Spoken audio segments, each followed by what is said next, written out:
have here are different material, and the first one is actually translucent material. One of the main material is actually our skin. So when you look at our own skin, you realize that it's not fully opaque because there's like blood flowing through our body. And when you put your skin under the sunlight, you can see that this bright orange color when the strong light shines through it. So instead of following the reference exactly, I'm coloring based on my own experience. So what I have here is a skin under the sunlight. Let's say that our main color is actually in this kind of warm tone. I'll just make my skin tone a little bit cooler so we have this kind of like dynamic and a change of hue. Okay, however, you notice that near the terminator line there's this bright orange color, so we're just gonna like do that in our own drawing as well. So in this case, I'm adding the darker tone of the core shadow and lift the reflection a little bit cooler, and then using the shade and shine layer, I'm just gonna add this bright orange tone just to have this change in color and to make it more translucent. You know, when the light hits through our skin, you can see all the blood vessels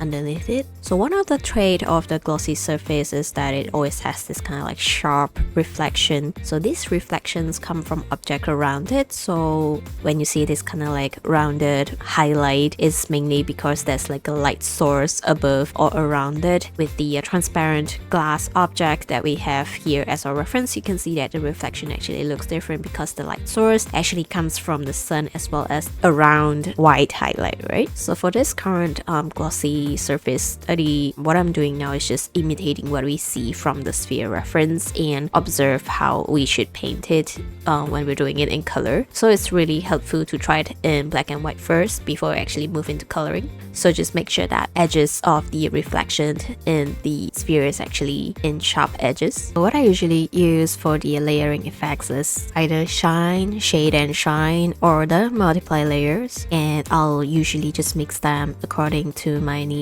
So in this case, you can see that when we are actually rendering glossy surface, we use a lot of like lasso tool as well. So after adding on the highlights, I'm gonna like blur the edges off a little bit. I'm gonna use the lasso tool for the reflection within the sphere. So this actually helps to keep the edges sharp, and you can also have this gradient effect as well, since we're using our airbrush along with our lasso tool, like a darker color or the thickness within the glossy material.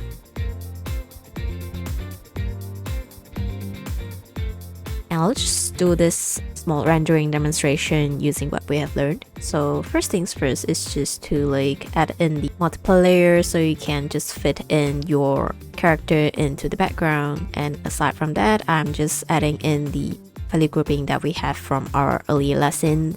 And what I'm doing now is actually to just adjust the colors, okay, and just to add this warmer tone on the parts that are nearer to the highlight, especially the terminator part, the translucent lighting when the light hits through the hair, as well as the cooler tone when it's moving away from our light source. So this stage is mainly to confirm on the colors before moving on to refining them further. So what I'm doing here is just to make sure that the confirmed base color is being applied to each layer, so I can just adjust all the layers separately later on. So I'm just merging everything and leaving the value grouping light highlight layer on top of each layer as well. It's basically just separating everything into different layers so I can work on each part manually. So another thing worth mentioning is that I would usually just make all the colors into opaque colors so it wouldn't affect all the adjustment below it. So the same thing for our facial part as well. So instead of leaving the layer effects in shade and shine or shine mode, I'll just merge with the opaque color below it so that it wouldn't really affect what I do below it. Okay, so what I'm doing now is just cleaning up the value grouping. As for the facial features, I usually just refine them directly from my sketch because I think it suits my art style better than just drawing a line out over it. Since I prefer this soft and clean style, I usually just paint over the sketch just to create this painterly effect instead of having hard edges. And the rest of the process is mainly just adding details, refining the forms, and adding reflected light from below.